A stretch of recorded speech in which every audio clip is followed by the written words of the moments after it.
All right, welcome to the latest edition of the FPL America podcast. This is David Smith. Travis Hoig. Brian Shesko. Relaxing. Yeah, Is there still music in the start of this show? Not anymore. No. Took it out. No music at all? Not even an intro like phony baloney music? No, when we switched to YouTube, we had to get right to it so people would actually watch it and not just click away. All right. They click away anyways. So Guys, we can add music back if you really want. 20 to. more seconds. There's been an international break. We have been on a break as of last week. You're right. There's still games going on. I know there's at least one Arsenal player playing tonight for Brazil, which I don't like, as I've already had Arsenal players get hurt on international break, which we will get to. I hope so. What also has happened on this break is American football has officially started. Yeah, it did. So we all love world football. American football has also started this past week, which I'm sure we all consumed probably more than we should this past weekend. So all the fantasy American football leagues are strong and going fast and furious. People are disappointed with their teams, how they've performed. Offenses were very poor this week because they cut the preseason. Well, they've cut preseason, but then, of course, the teams have cut. It felt like this was a preseason match for all the NFL teams. NFL did it first. They played a game in Brazil, which was pretty wild between the Eagles and Packers. And so anyways, it seemed like a good idea at the time. I'm sure someone thought they were that was having a some good idea. Tito's. They were talking about things that they could do to spice things up. Let's go play in Brazil. I just can't. Rio. I don't know, man. No, I think they played in Sao Paulo. Anyways. Yeah, it was a bad move. Brazil is even an worse. awesome country. I don't think Paulo. they care about American football, but maybe they do. Who am I to say? I know that they are super passionate about their football. So, awesome. Futsal. Anyway, Football. look, they did it seemed like the stadium was sold out. So, I mean, there's something. That's what they said. That's what they said. Tickets sold out. They could have just artificially put people in the stands. That's true. AI, man. Something a little bit more valid to discuss when it comes to world football, other than American football. This is not an NFL podcast. The U.S. men's national team, soccer team, hired officially today, which we've known. I feel like it's been coming. Travis, you alluded to it when I asked a couple weeks ago, or maybe a week ago. I don't remember. Why haven't they announced the coach? And you said there's some contract things they had to iron out with Chelsea. Yeah, go figure. Chelsea owed him money. Of course. Probably a crap ton of money. Had to be. Mauricio Pochettino is now the U.S. men's national team head coach. And I think, other than Klopp, I think with guys available, I think this is the second probably best selection. Obviously, I think the rumor was that we tried to roll out the red carpet to Klopp, and he's like, listen, I'm really looking forward to vacation. But playing pickleball. U.S. men's national team, I don't blame him for that, have a crew, some could call it a golden era of talent. Indoor, maybe the first it's a silver era, of talent. They're not silver. gold. That's fine. Well, for us, maybe gold. For us, yeah, probably right. gold. Not it's, world it's the standards. It's the best we've seen by our standards. Yeah, but so that's true. The fact that we could land at minimum a B plus to A minus world manager who has coached in many different places. He might be higher than that even. He has done more with less Champions League final. in multiple places, right? I mean, he took Tottenham to a Champions League final, which no one thought was even possible. Yeah, no one thought Tottenham would ever make it there. No, and so so he's done some really, really good things. So it's official today. I think hopefully finally after the team gets back from they're not playing in New Zealand. They were in Ohio today, Ohio, okay. And that game is over. They did tie that match. 1-1. So 1-1. So we're out there tying New Zealand, and we probably lost our other match. It's time. We lost to Canada. It's time Jesse for Marsh. things. Jesse Marsh loved it. Yeah, at home, as Jesse Marsh maybe should have been. But if you'd have said, "Hey, you could have Jesse Marsh, or you could have Mauricio Pochettino," I'm choosing Pochettino. I agree. But at the time, Marsh, at least for the last year or whatever, has been having the last laugh, and good for him. I like Jesse Marsh. He earned it. Yep, he earned it with what he did with Canada and Copa. That's all good. right. All that being said, and I always say that too much. We are moving I'll on. edit it out. Travis, what do we have? Or Brian, Travis or Brian. Brian, You've been quiet in this first segment. Brian, what do we got some things to talk about? Yeah, I don't know what you guys were even saying for any of that. Just because we didn't mention the Steelers getting an opening game win? Yeah, we did do that.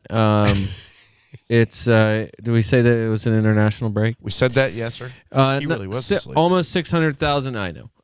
Almost 600,000 FPL wild cards active, according to the Fantasy Premier League. Out of 9 million, that seems like 10. Fast. That is a lot. 10 million. 10 million. Okay, so that's what, 6%? It seems like that's an easy number to come up with. FPL official says this is, or at least as of I'm surprised it's that low. Yesterday, 2 days ago, it's the ninth highest total of wild cards played in a single game week of all time. Wow. So you very well may be on that wild card right now. According to discussion pre-pod, 2 of the 3 people sitting here at this table are on a wild card, have it active right now.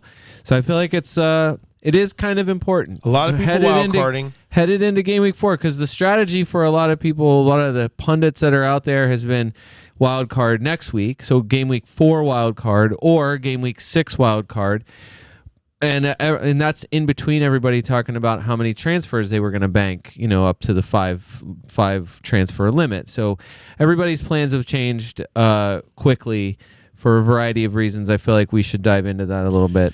Talk about some stats that matter, and a lot of this decision making is because of fixture turns, right, for clubs that everybody feels like they need to have the asset. So I feel like we need to talk about that a little bit.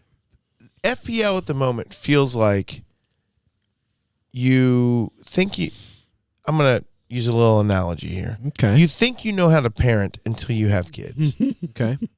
Then you have I would, when I have kids, I'll do this. This is how it's going to be. And then you have kids and you realize, I knew. You don't know. You don't know. Doo-doo is what I knew. Yeah. Right. Exactly. And it feels like this FBL season. Yes, you can try to plan and scope out everything you want to do. And then you get to a point and you realize, okay, maybe I didn't know anything. And look, most seasons, I could have gone this week and not wildcarded. I am one of the 2 hosts here that is on a current wild card, and we'll get to that in a minute. Travis, where should we start? Let's start with Wildberry Pop-Tarts. Okay. No, that's not even a thing. Those are the furthest down ranked Pop-Tarts that they make. Yeah, but they sound like wild cards, and we're Pop-Tarts for wild carding, so we're starting with Wildberry Pop-Tarts. Wow, you just created your own title. So you guys get to kick it off by better discussing, than saying wild cards. You get to start right away by explaining your Salah/Holland. All right. Since those are the guys who are breaking everybody's. Both. You have to have both. Everybody's templates are now broken. Everybody was either or. It seemed like the least popular choice was starting with both, and now everybody feels like both are essential. Both players on 41 points, tied for the number 1 total number of points in FPL so far. Who do you have? Travis, you're up. All the people. Dave? I have one of the people. Whoa, really? Who did you choose? Seriously? Should we do? We'll dive into my. You want to dive into my team? I want to know which of Holland or Salah you. I have Holland. He broke me. Okay, Salah out. The back-to-back. I survived him 2 weeks, and the third week he broke me with his last hat trick. 14 shots so far for the season for Erling Haaland, which is third most, which is not the most, which I feel like is important. To me, he should always be the most, but he's not. 10 respectable shots for Mo Salah, which is 6th. Still as a midfielder. Still not enough as far as I'm concerned. I agree. Of course, 7 goals for Erling Haaland and 3 goals, 3 assists for Mo, and that's where you get 41 points from. That's it, man. That's it. That's exactly By the way, both players obliterating their expected FPL point totals. Mm-hmm. So their expected points, of course, both have 41 actual points. Erling's on expected FPL points of 30. 30.17. Salah a 28.4 expected FPL points. Both of those guys massively overperforming their expected points. These stats courtesy of Fantasy Football Fix. As good as Fantasy Football Fix is, I think those expected points are about as good as the color coding on the FPL site. I'm just giving you some numbers. I don't. That's fair. It's not going to change my opinion. I took a hit to make Holland get into my team before game week 3. I don't care what the expect. I just think it's funny to see those kind of over performances. After the match week, the third match week, I made some changes. I got Holland in with a -8. Yeah. And the more I looked at it, you needed surgery. It was just cleaning up. It was pretty much like I needed to clean some stuff up to make it look better, and then I'm like, screw it, let's just do it. Again, my attitude last season was, don't wait, don't try to plan it out. If you needed it in the moment, just push the trouble down the road, because we don't know what's going to happen down the road. But you just did make it to the first international break, and generally that's the checkpoint, right? It typically is. I'm almost always wild carding at minimum. Sometimes it's sooner. There's been, I think there was one year I wild carded after week 1, and it was like, I don't know anything. Yeah, usually, sometimes it's week 2. Anyways, all that being said, I am here. I did press the wild card button, and then I had the liberty to take some more changes, and I'm pretty happy with it. I have out of the top 9 midfielders, I have 5 of the current top midfielders. Okay, so after 2 game weeks, that's 3 game weeks. 3 game weeks, sure. Okay, still. Answer. So, do you feel like having both of those expensive people has hindered your team in a way that makes what you put together unattractive? I only have one. Oh, right. Okay, right. And so I have still both. remember I started the season with neither. I'm listening. I did hear what you said earlier. I started the season he was just testing with you. Neither, but Hala. That's both of them together. Yes, it is. Hala. Yes. Holland, he was just continued to punish me. He continued to. I mean, I can't risk 2 hat tricks in a row will do that. The second hat trick just demolished me, and I'm like, I can't risk this anymore. How many Liverpool people other than Salah do you have? At the moment, it's question. 3. Okay. Because of the one you just did. But this is the weirdest So thing. you're covering. This is the weirdest thing weird. I have at the moment. So before this pod started, my Do you have defense. 2 Liverpool defenders? Before this pod started. You do. Before this pod started. He has to. I had Gabriel and Konate, Rico Lewis, Romero, and Ben Johnson. So I did have Pedro Porro. I did have Pedro Porro. I had Pedro Porro, but I needed to get cheaper. But I still wanted, Romero's still pretty good, and Spurs, for whatever reason, defense has been better than expected. So I got Romero, and I owned Romero for a little while last season. He scares me because he seems to get a little bit more yellow cards than others, but maybe that's just in my mind. In popular fantasy parlance these days, Christian Romero, to me, the real sicko pick. I think he is the pick for a lot of real people, FPL. A lot of people own Pedro Porro. You are such a sicko. A lot of people own Pedro Porro, so I took the Spurs defender light in Romero. So I then need to put together, just as I'm thinking as of right now, need to put together the all sicko FPL squad. I like that. I like all that a lot. sicko choices, top to bottom. I like that a lot. So Konate was I couldn't get to Trent, but I wanted a piece of the Liverpool. You didn't have Holland and Salah. I wanted a piece of the Liverpool defense, and so I got Konate. Because your midfield is so stacked. Yeah, I get you. You spent a lot in I midfield. still had Ben Johnson, and that might actually change. You could change that to anybody. To Mascara, well, I was or say, someone else. Who am I forgetting? Well, now that the fixture turn has gone full swing for Ipswich, I think it's Greaves. Yes, is the trendy choice here Greaves. for it is for Greaves. 4.0 I will defenders. probably change Ben Johnson to Greaves. Yeah. So and then Gabriel's on my squad now. Brian, I know what their two matchups are like. The next two matchups are like. They have Tottenham Hotspur and then City. Now, the other thing, I look at Liverpool's schedule and I'm like, wait a minute. Like Liverpool's schedule. First of all, their defense. What I've seen in their defense is a slower build up, less chaos, more controlled, and so that inherently is making their defense better. Okay, so no one scored on them yet this season. Correct. Now, have they played a rough and tumble schedule? I don't know. Ipswich, Brentford, United. That's not horrible. But guess what? Their next three games are home Forest, home Bournemouth, at Wolves. Those next three matchups don't scare me. Those look like 3 clean sheets right there. Now we know obviously you cannot predict anything in FPL. Yeah. But does it look like 3 clean sheets? Yeah. There's a good opportunity looks there. Like, yeah. I think it's really good opportunity there. All right. We're going to talk about matchups later. So with that being said, I took out Gabriel and I brought in Andy Robertson. Interesting.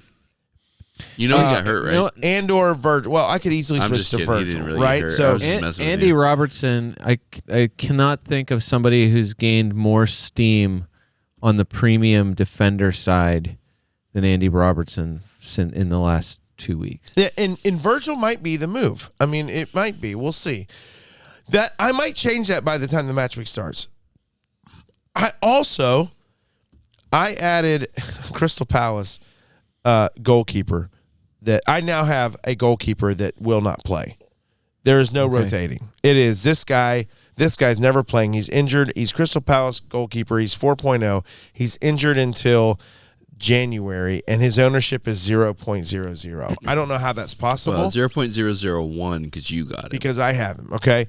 And then I have Sell him, drop his price. And then I have Allison. So I have 3 Liverpool players. Wow. That's wild. Yes, I know this is wild.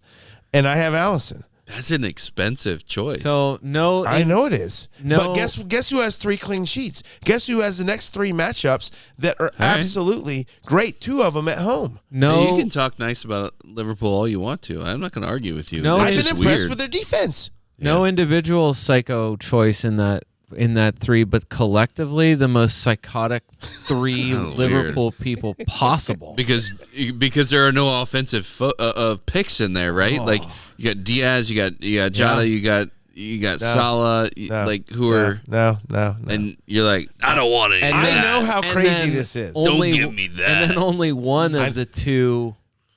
Right. I know how You don't get loaded the- and dumb this is. Yeah. I know. I You understand. sound like this. a hipster who's trying to like get in before the cool kids do.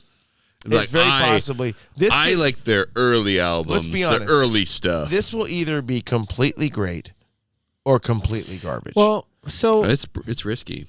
I would. I don't think it's that risky in defense. There is 3 weeks of data that supports you, but I think it's still risky. All right. I was gonna say, to me, At least it's not Konate. That was a bad pick. I think after 3 weeks, yes, the matchups like it could have been tougher, but Brentford's I think Brentford's good, and I don't think Manchester United is. I think they're not good right now. They're not Without great, Højlund, but it's still supposed to be the idea of Manchester United, and they at home Right. at Old Trafford. So these shellackings to me are fair, and then again, it's not until it's 4, 5, 6, 7, 8, 9 game week 9 is at Arsenal. Right. That's the first time again. At Arsenal, we've by kinda then said, their whole squad's going to be injured, and it'll be a walk in the park. Shut up, Travis. for sure they can't that get in the they nicest can't way. right. So I'm just saying to right. me and Liverpool already. I just feel like they are one of those like I don't think I care about who they're playing. play. The attackers to me are.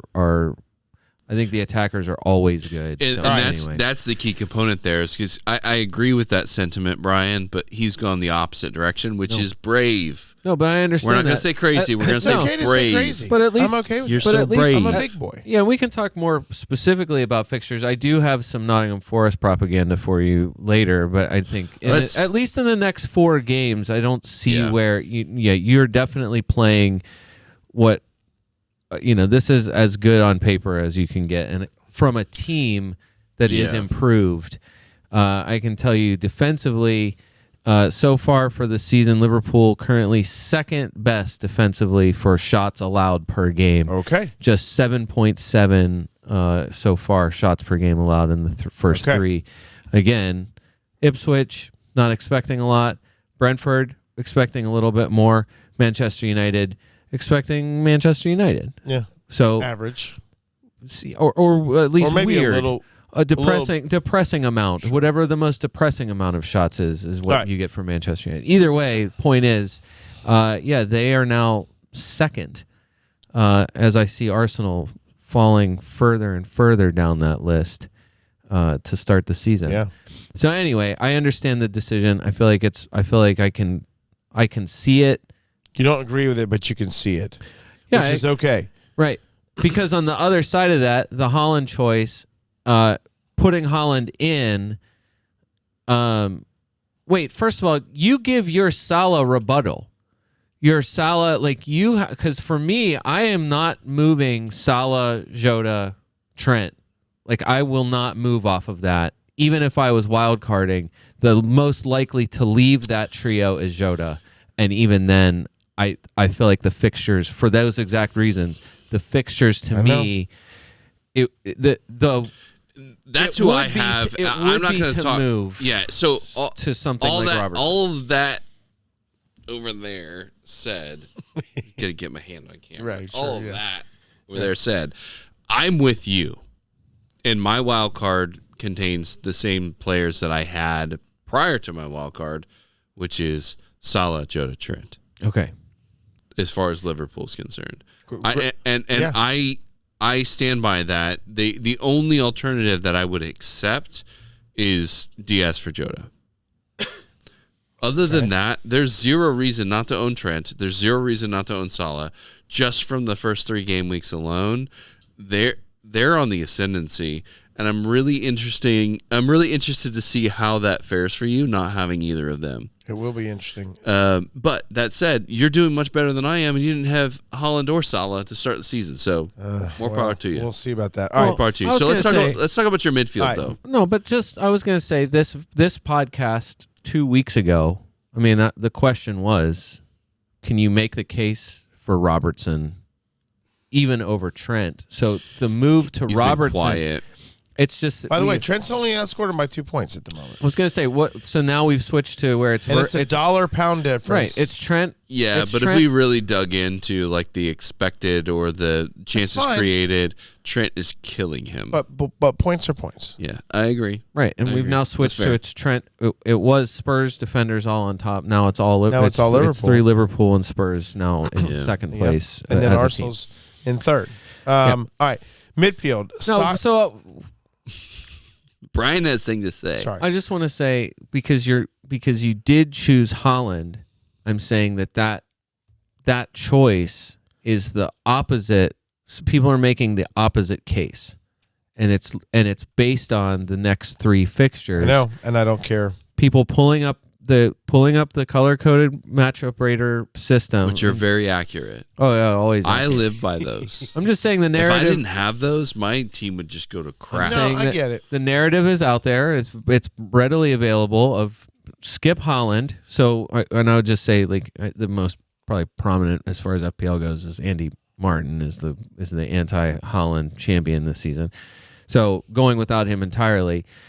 Not only he's expensive, and so having him, unless you're captaining him, is a waste of money. Yeah.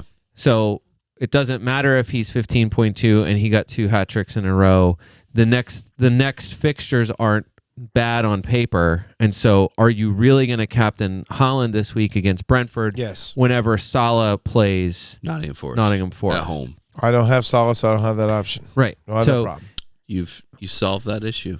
Home Brentford, home Efficient. Arsenal, at Newcastle. The next 3 for Manchester City. Let me give you. No, we got to talk about those later. We're going to talk about all City. right, fine. Let's talk about his midfield. Right. We're still on Wildberry Pop-Tarts. All right. Wildberry Pop-Tarts. We got to stay organized, otherwise we're going to go over by Saka, 24 minutes. Saka, Palmer, Mbeumo, Semenyo, Onana. Okay. I like the Onana pick. Is he healthy, though? As far as I know. He came off injured. Again, I do like that Saka, pick. I looked at that. Palmer, Mbeumo, Semenyo, Onana. All right. Those aren't massive names, but they produced in the first 3 weeks. Semenyo. You spread your money out, too. That's Semenyo's good, too. playing it pretty much as a striker for Bournemouth. Uh-huh. And Mbeumo is playing striker for Bournemouth, so both of them are playing more forward. And somehow Onana at a 5-1 continues to be the guy finishing every move for Villa. And I don't know why. And who knows, that might fade. And again, Onana's my last, ad there. And I like that. I'm not married to any of these, but if you would have told me that Onana by more than 10 points through the first 3 match weeks is outscoring any other Villa midfielder, and it's not even close. I mean, come on. He's the same price as Rodgers, and Rodgers was the darling of FPL. I had him.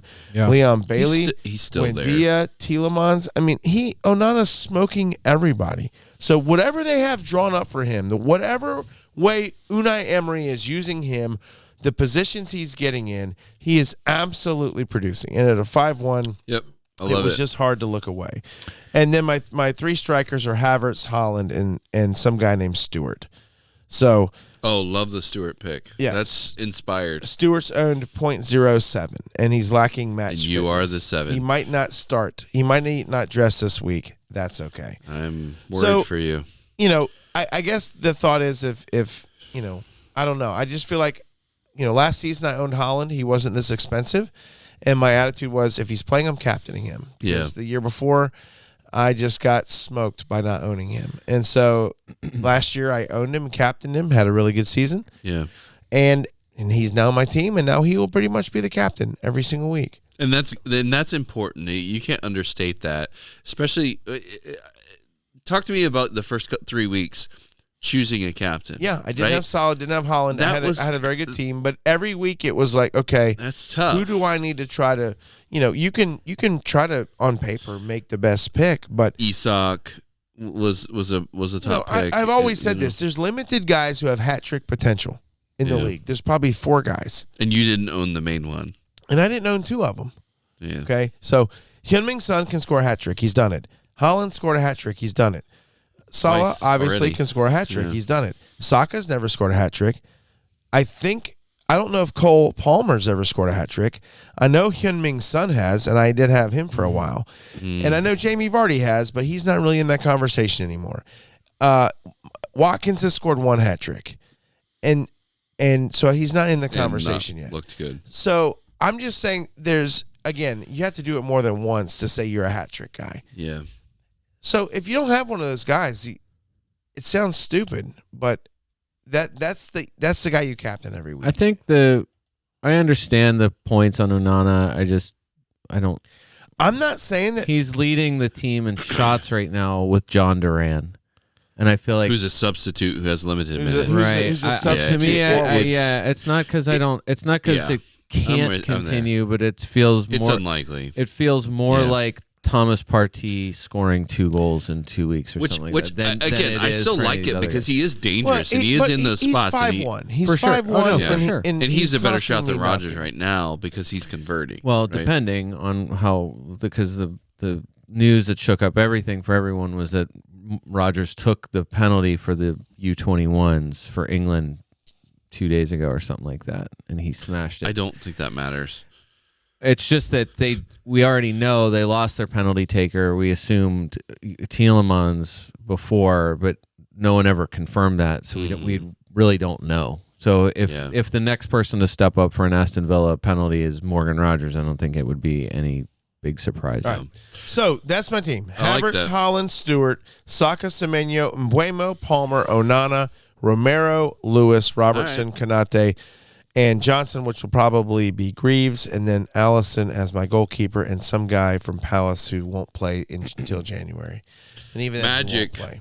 So it's magic. I don't say I love this team, and I can't say that this is a great team. There's some interesting picks in there for sure. And look, Robertson could turn into Virgil. How likely is that to be the team that you play when the teams lock? It's probably pretty close. It's been like this for close to a week now. All right. So, hey, Brian, mark this down as the moment that Dave lost the league. Okay. Am I losing it because I don't own Salah? I just wanted to or say just that. losing it because of all the other dumb decisions? There's no reason. Speaking of losing, wait, who's your other forward? Who's your other playable? Havertz. Okay. Holland and Havertz. All right, so and I know, and I do understand this because Brian, you're probably about to ask me. Oh, yeah. Dave, Arsenal's schedule not good coming up, and I know it's not even that it's not good coming up. It's that I think it's until you have clarity on how injured. So even next week, you know for sure Declan Rice is suspended, and you don't know how injured Martin Odegaard is. I know. The immediate assumption for everyone is that Havertz drops back into midfield, so he's not playing as far forward as he was. Why not Jorginho? Jesus is healthy. Why not Jorginho and Partey? I just don't want to make that move for 1 week, but I'm hoping maybe you're right, Brian. It's a valid point to have some clarity until then, and it might be Jorginho. I think that's that moves in there. But I don't have sources like you do. So. No, you don't. I do have a wild card team that is not good. Henderson as my goalkeeper, Fabianski as a backup. Fabianski looks like he might be playing. That is Henderson a possibility. Okay. So just throwing that out there. That's my goalkeepers for it has been. It's not a great situation. I do have some money to spare, and I'm considering modifying that, but I'm going to leave it for now. My back line, Lewis, Alexander-Arnold, Robinson, and Luka Dean. I like Luka Dean. I think he is on the ascendancy again. I think he's also useful. What happened? Did he get injured? Again from when? Wait, recently. When has he ever been valid? No, he's absolutely valid. I think he's been very good, though. At least the last 2 weeks. He's been very good. What's wrong? What are you looking at me like that for? It's just, we all want the better player to be there. Sure. So I'm just wondering. No, I've seen the Dean discussion pick back up again. Yeah. And I think it's that he feels like the most tenuous single player, and he keeps getting to start. So until he doesn't start, it's probably... Yeah. It's probably... He's delivering. I would rather have him... I know everybody's going to Konza. There's a ton of people who want Pau Torres. I was on Konza, and I moved to Luka Dean. Yeah. Because I think that there's more value in Luka Dean. Oh, now that the 4-0, the right side defender turned into nothing. So. All that to say, he's on my bench, but he is in my team. Midfield is Mo Salah, Anthony Gordon, Diego Jota, Brian Mbeumo, and Morgan Rogers. Okay. That is light. I think you're wrong. By points, that is stronger than your team. No, it's not. 100% it is. You don't have 5 guys in the top 9 in midfielder scoring. Oh, He will. I will. Okay, but you don't. When you say that's stronger, it's currently stronger. not. That's stronger. Jota's 11. I'll take him. I'll take my 5 over yours all the time. How long? All right. Well, let me get my bet document up. I can at minimum bet for the next week. After that, we might end up making changes. Right? Okay. What's the minimum? Who's going to score? So higher midfield total. Higher midfield total. All whether you start them or not. Total. Even though they're on the bench. Yeah. Okay. So for Salah, week 4. Salah's Anthony 1, Gordon. Jota's 11. Brian Mbeumo. Gordon. Let me scroll down. Oh, there he is. I think he's inside the top 20, maybe. Okay, who else? Brian Mbeumo. I think Mbeumo's like 7th or 6th. That's Mbeumo's good. I don't care what they did. I'm talking about match week 4 based on our bet. Okay. So. And hold on. Mbeumo, Gordon, Salah, Jota, and who's your last one? Morgan Rogers. Oh hell, he's on the last page. Yeah. Right now, I would say he's a weakness. He's just so active. I hesitate to move him for 5-1. There's not a whole lot of others. I mean, Onana's who completely outscored him. I agree, but to his earlier point, I just don't think that'll sustain. I think Morgan Rogers could do more. I do like your Onana pick, and I thought about switching him, but I've chosen not to. This is coming from primarily because I already owned him. I had Rogers' baggage. So Rogers was doing nothing for me, but burning up. I'm not sure. I documented. Yeah, and I know more. Rogers is more of a, and anybody that's that cheap is the. I've said it at the beginning. I know no matter how I could change my team at the beginning, no matter how I made it, if Harry Winks was my fifth midfielder, nothing felt good. So I knew before week 1 that there was no setup that my fifth midfielder being a 4-5 midfielder, barring some sort of miracle happening, I was never going to go that low. Yeah. If anything, I would want it to come up. Midfield's too valuable to be spending a spot to me on someone like Harry. That's Winks. where points are coming from. I agree with that. Speaking of cheap, I forgot to tell you my fourth defender was Mascara. I like Mascara. I don't hate that. He loves a good choke though. He loves a good choke. He loves a good only yellow. If you're German. I do wonder. I mean, Wolves could not be. A, they couldn't look worse. B, it's not a good. It's not about this. Yeah. It's certainly not like a 100%. The same thing would apply to Ryan Aitnori, who I agree. Who everyone likes and wants to like a lot more, but just think the question of how really bad is this Wolves but team? Mascara's 4-0. So. I mean, that's a reasonable 4-0 pick. I think.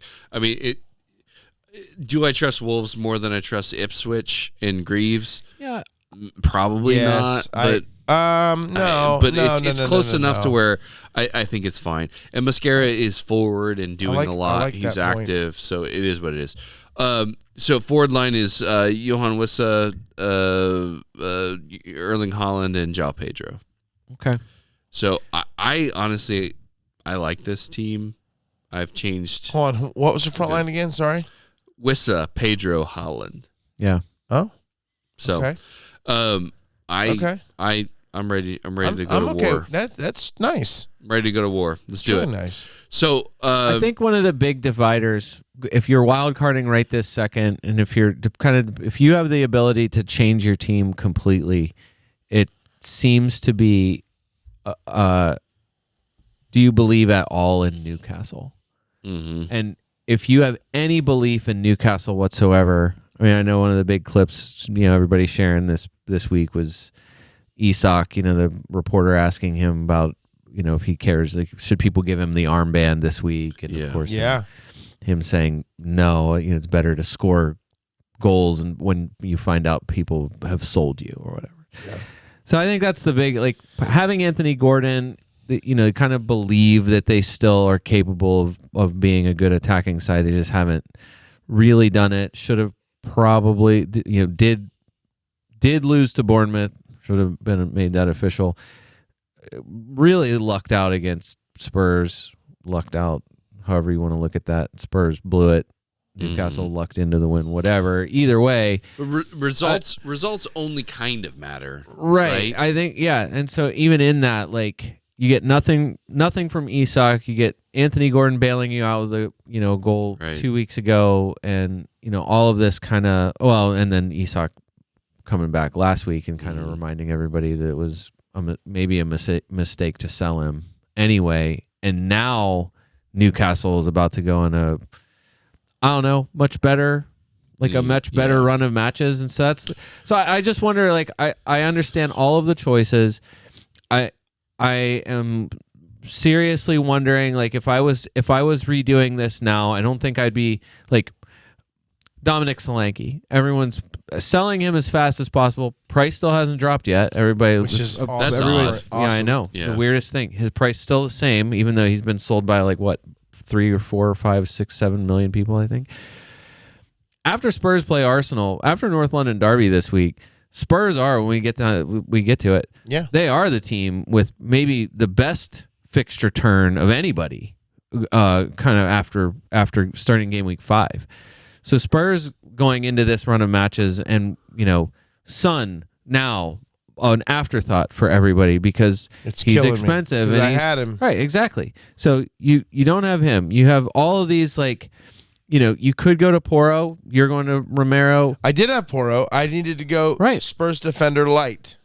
Yeah, so I'm just saying, like, it seems like who knows what these assets are, but the number one guy, I think everybody kind of agrees, like, if they had had the center forward, if Solanke had been there, the narrative might have been different for the first 3 weeks on everything with Tottenham attackers, because that was the thing that was missing, definitely missing 2 weeks ago, definitely missing against did he play against Leicester? He did play. I think it was after the Leicester match that he got hurt.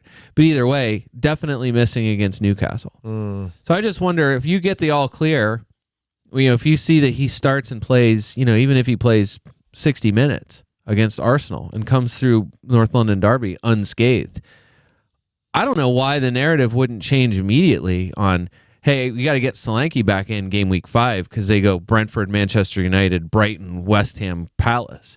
Like a bunch of matches in a row where you're like, hey, this is actually probably going to be good for attackers. I agree. So I agree. All right, Brian, you heard both of our teams. Give us one thing that you hate on both teams. Can you come up with that? You remember the teams? Well, this could be fun. And I know that you like to straddle the fence, but I need you to be as harsh as you can be. Like, no, I don't like that. You don't even have to give a reason why. I don't like that guy, and I don't like that guy. And I know you could probably, it's hard to choose between like 4 guys in my team that you don't like. No, I think it's more would I do that? And I think if I can make the money happen for Trent, I'm going to make the money happen for Trent. So that's like the one guy where I'm like, I feel like that was a start the season for me guy, and never get off of him. There is no off ramp for me when it comes to Trent. Okay. So that's one of those guys. In Liverpool defense, I feel like kind of capitalizing on that. I don't know that I would waste a spot in my team on an expensive goalkeeper of any kind. Okay. So that's that. Like you have. That's. I mean, I didn't, but now I have. What's he? 5'0", 5'5"? He's 5'5". That's a lot. But okay, how much money are you spending on a goalkeeper? Not 8.5 total. Okay, and I'm spending 9.5 total. Right. So it's more expensive. So that's the one thing. But how many clean sheets have you got from your 0? From your 2 goalkeepers? Neither. Allison's had None. 3. Right, but I'm saying like I knew going into it. It was more just I said at the beginning, like, Henderson's going to be my guy. I'm not taking him out. I'm not in this for clean sheets. It's only the hope of Crystal Palace maintaining in any way the defense, like any sort of defense that they have. If you could get clean sheets from your goal, if you start getting, if I knew who was getting the clean sheets, fair enough. I would go get that guy as fast as I could. Who's most likely over the next 3 weeks to get clean sheets? Alisson Becker, apparently. It seems like it. Yeah, Allison. I'd love for that to be true. I mean, you got Villa has Everton, Wolves, and Ipswich in the next 3. So Emi Martinez has, I'd say as good of a chance as almost anybody for clean sheets in the next 3 weeks at least. Maybe Manchester United after that, whatever, and then Fulham, Bournemouth. So 5 of the next 6 weeks for Aston Villa, where you're like, I might be able to get. I know. So that's the reason why people have gone to Konsa, Dean, Pau Torres. I get it. Right. You're not doing Chelsea. I think it really would be after that. It's I don't know, Brighton goalkeeper, whoever is Verbruggen. Is he the starter? I'm not sure. I don't even know. Yes, he is right now. Right. So hopefully, if it was him, maybe. But yeah, I just think this is why. And then Brentford after Manchester City, even if you did Manchester City and Spurs and you wanted to go Flecken, that's game week 6 is the turn for Brentford, where I think everybody is like, I'm going to go double or triple up on Brentford. So if you were wildcarding game week 6, seems to be a popular strategy. It would be probably Flecken in as your goalkeeper while he's still 4-5. So we talked fixture turns pretty extensively here at this point. I stopped you from talking about City's fixture turn. Yeah, man. Earlier. What of that? Well, so I think what I was going to say about it is just like I said, the wait, like go without Haaland until game week 6 or through game week 6.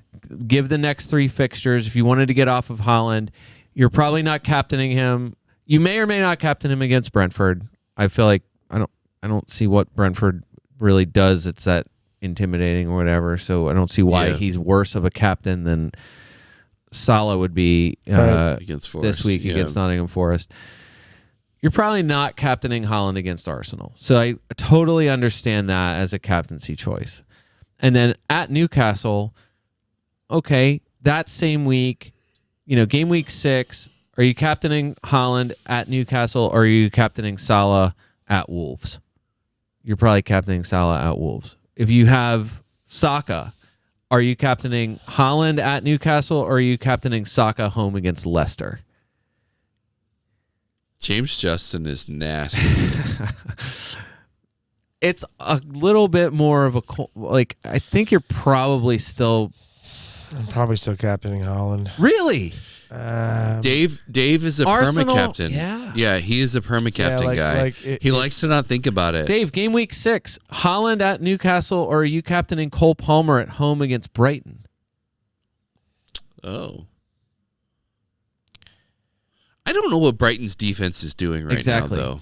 Yeah, I think that's the hardest part. This is what I get it. Without Barco, they might fall apart. Right, so at this point, not many people even have Palmer. But this is what I'm saying. On paper, you hear those three matches. Yes. It's home Brentford. It's 40%. Sorry, keep going. Manchester City, home Brentford, home about? Arsenal, or away to Newcastle. So that's the next 3. That's the reason why everybody's the no Haaland until game week 7 narrative even exists. Right now, City is tied for second for 16 shots per game. Okay, the volume is high for Who's team. Who's number 1, by the way? It's Nottingham Forest, and it's not close. That's what you've been trying to get to. Chris Wood loves a shot. So we can get into kind of why. I mean, there's a reason why I think that is. But either way, I just told you it's Chris Wood. City, leave the wood out of it. They don't have a real volume shooter. That's the thing. I think it's all about their matchups in the first 3 weeks. But either way, City's tied for second. So 16 shots per game. They're third for possession right now. So they're averaging 65% possession so far. Okay. Whatever. Like City having good possession, taking a lot of shots. That's Manchester City. It's that they are completing 92% of their passes by week 3. A team that we routinely talk about how they start slow. So they have already, it feels like they're already mid-season form, second or third gear. You know what I mean? This is a team that already has Haaland's got 2 hat tricks in a row, and if you said he's going to if he comes away with a hat trick against Brentford at home this week, why would that surprise literally anybody? How could it? Here's what you got in the 3 matchups. Brentford, they are allowing 17 shots per game so far. So Brentford is 4th worst in the league for shots allowed per game so far. They allowed 14 against Crystal Palace, 19 against Liverpool, and 18 shots against Southampton. Southampton is a powerhouse on offense. They have conceded in all 3 games. They've conceded a goal in all 3 games so far, Brentford has, with an XG of 5.85. So the XG is higher than the goals that they've actually allowed. Okay. So I'm saying this is no defensive juggernaut. Yeah. Arsenal, we've said from the beginning, objectively bad matchup for everybody. Arsenal's allowed 14 shots per game, Dave. It's way more than last year, which it felt like 7. That is 8th most. And Dave, you are exactly right. Last season, for the season, they allowed 8.5 shots per game. So not exactly right, like you said, but pretty close. Pretty close. Yes. For you, that's pretty exact. That's exact for me. Their XG against is 3.77. That is 6th best. You know where they finished XG against last season, Dave? No. They were number 1 by far. They allowed 32 goals, 32.85 XG for the season. But that was 6 goals better than Manchester City. So this is what we were saying last season, is that Arsenal was by far the best defense over the course of the season last season. And right now they're 6th to 10th best. Why is that? What is different? Is it Timber? Is he that bad? He's not played that much. I'm just fading you. That's a good question.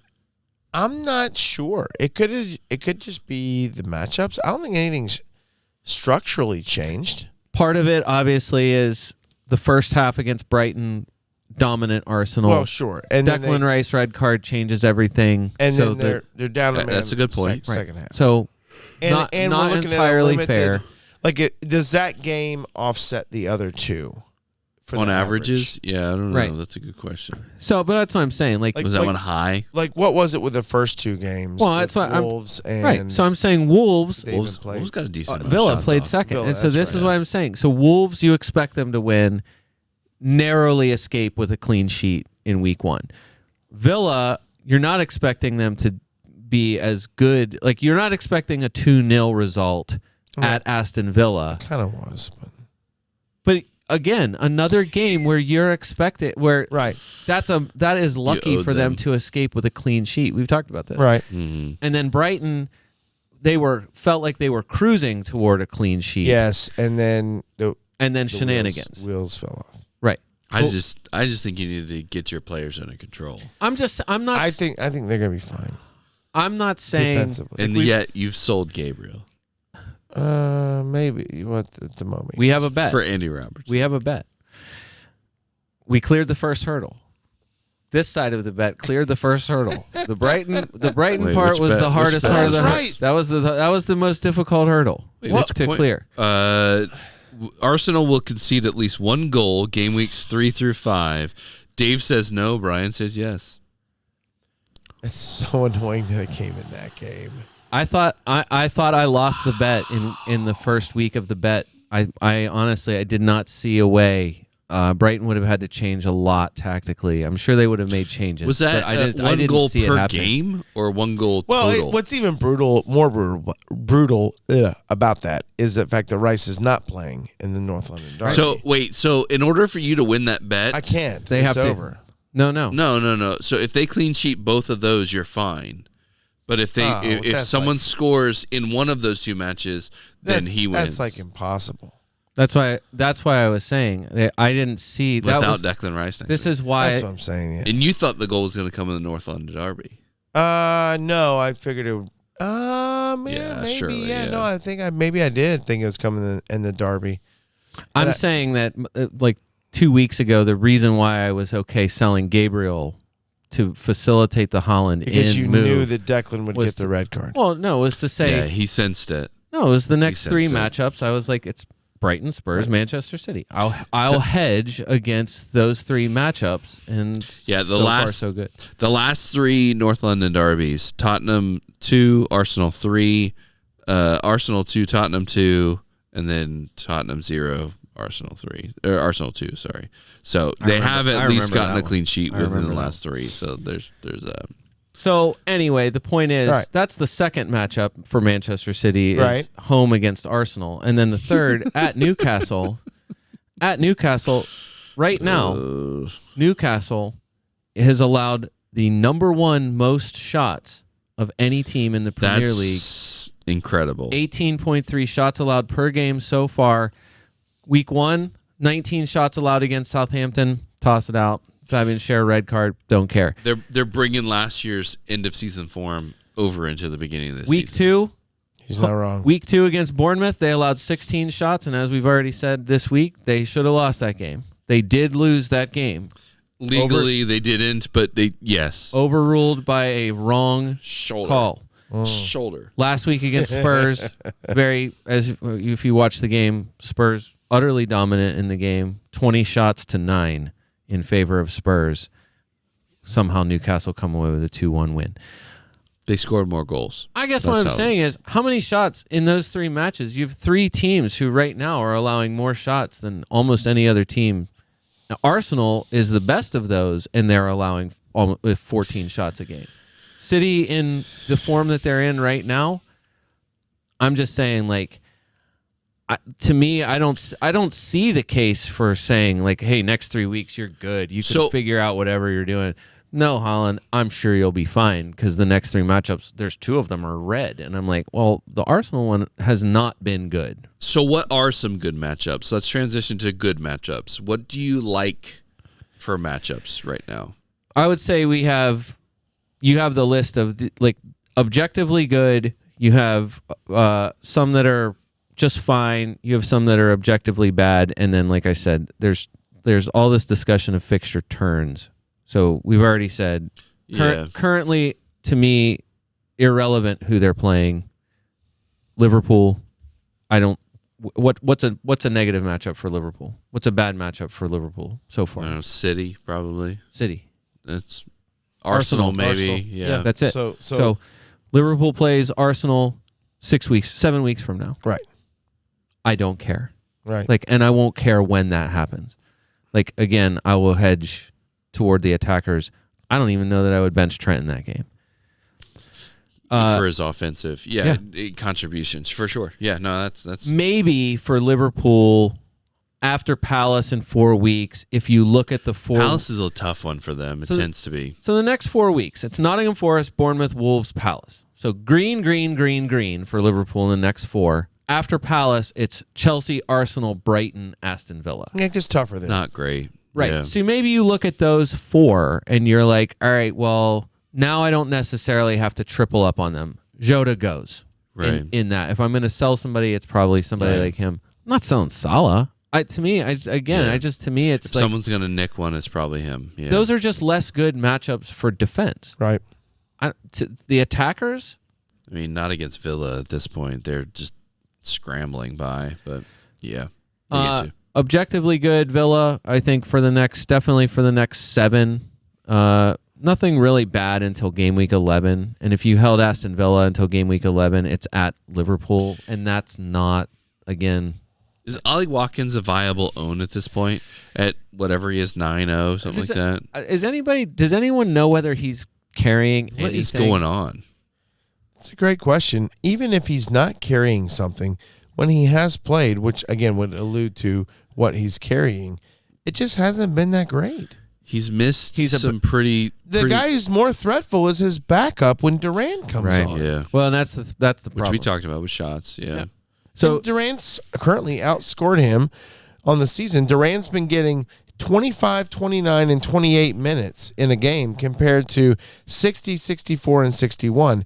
And he's outscoring him on the fantasy side. You're on wild cards. What was your percentage chance of including Ollie Watkins as one of your 3 forwards? I took a wild card so I could get rid of Ollie Watkins. Right. So that's what I'm saying.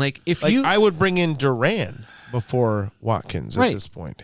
You have the fixtures look good, and so I really considered it, but he just hasn't done anything. And that's exactly it. This is why I'm saying, what is driving your decision? If it's fixtures only, you're going to look at all that green. I look at the colors, and then I make the decision. Right. And this is what I'm saying. That's what you taught me how to do. Or do you say Ollie Watkins, top scoring, or one of the top scoring players of the season last season? Surely he can't continue to be this bad. Surely he can't miss any more open net headers like he did against Arsenal. Yeah. So, and then the one that he pushed wide. But that's a real thing. I believe that's a real thing, and I think. What's the old saying? Form is temporary, class is permanent, and I believe he has the class to take it to a different level. The issue, though, is what Dave always says: show me. Yeah. And until he starts doing it, there's no freaking way you spend £9 on that guy. There's no way. 8.9. He dropped down because he went down. Depending on how you look at it, the news that since we don't know who actually the penalty taker is, I still would think it's Tielemans. But the fact that Rodgers did take one, the fact that Rodgers had a really great game for the U21s, the other day, Tielemans hasn't done anything to lose that, right? So that's why I think that's a. I don't think the news for Villa, whatever Leon Bailey's hamstring injury is, he is out indefinitely with a hamstring injury.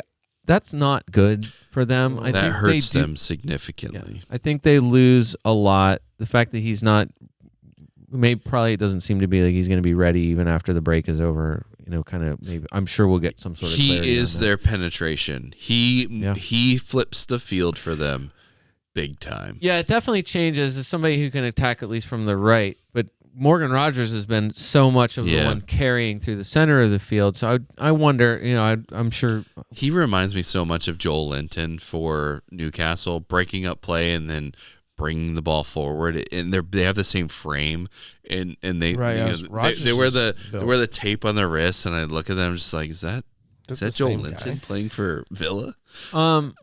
Which both excellent players in their own right. Just fantasy owns. Right this second, Chelsea's objectively good. You got four more plus matchups for Chelsea, and then the big fixture turn for them after Nottingham Forest 4 weeks from now. So I'm sure you've looked at that, Dave. You're currently Cole Palmer haver, and so Cole Palmer. Did you even think about Madueke? Who? Okay. None Madueke. No, cold, man. Like, Madueke had a not massive, in place of, but it just owning Madueke in general. He had 20 points in one matchup. So he's got 0 and 2. Yeah. Okay. I'm not saying he's a bad player. Honestly, he looked great in his game match against the Wolves, but like he scored all the goals that Palmer assisted. They won 2-6, and it just is like, okay, great. Chelsea had a fantastic day. Doesn't really change my mind about Chelsea. Dave, will you move Cole Palmer out in 5 weeks? No. Okay, so when Chelsea go... I think he's fixture proof. I agree with that. When Chelsea go at Liverpool, home Newcastle, at Manchester United, home Arsenal, you are not going to do anything with Cole Palmer. Don't care. You're going to root for Cole Palmer to score a penalty against your own team, aren't you? No, but... It's possible. I do hate starting guys against my team. And Romero this week will be on the bench. Okay. But cold is fixture proof. I agree with that. I think that's true. Another one no Brighton for anyone other than João Pedro.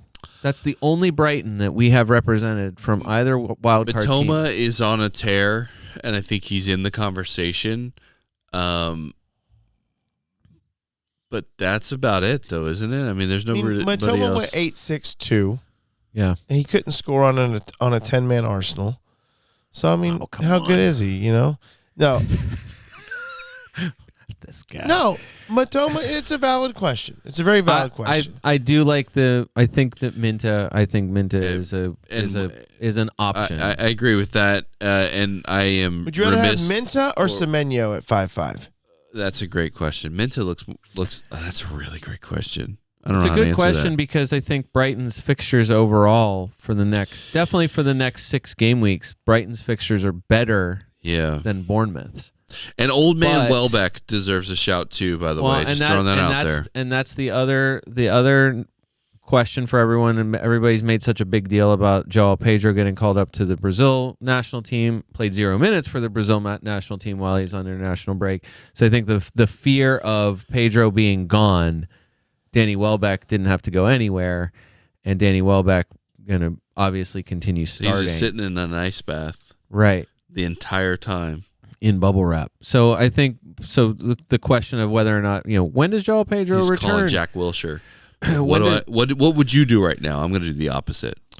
Our reporters on the ground waiting for João Pedro to step off the plane from Brazil, coming back from international break. But either way, that's been interesting across the board for many years. No consideration of Lewis Dunk. Who? Come on, man. I'm kidding. Come on, that's a joke. It's the trash birds, man. It's the same. Like I don't want trash birds. Van Hecke, Dunk. If you want to add Pedro, honestly, Welbeck probably is a better own right now. I can't imagine because he has the Arsenal pedigree. Can't believe I'm saying that, but he has been producing a little bit more than Pedro. But come on, man, it's Brighton. All right, so. I think you're downplaying them too much. I agree with that to some degree, but I still don't know. I will take that. Probably the most overlooked, very good schedule for a while is West Ham. They have now switched into, I would say, I don't really see a matchup for them. Maybe Chelsea in 2 weeks, depending on how you view Chelsea. Dave will be back in a minute, I'm sure. But I don't see a bad matchup going forward for Fulham. I mean, for West Ham. And whoa, no, but I'm saying that escalated quickly. So what are you saying, Jared Bowen? Yeah, that's about it, isn't it? It is only Jared Bowen. It has to be. There's nobody else out because Fulkrug's injured. Right. Antonio is out there. Kudus would be the other guy. That's a good shout. Okay. But yeah, but Jared Bowen. Right. I'm not saying Thomas Socek needs to be in your midfield. I'm saying there was a time.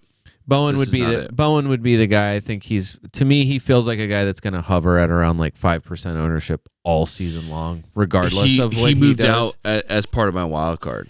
Oh yeah, you had him. I did, and he scored a goal, which is great. Yeah, but I don't know. I think there's more out there.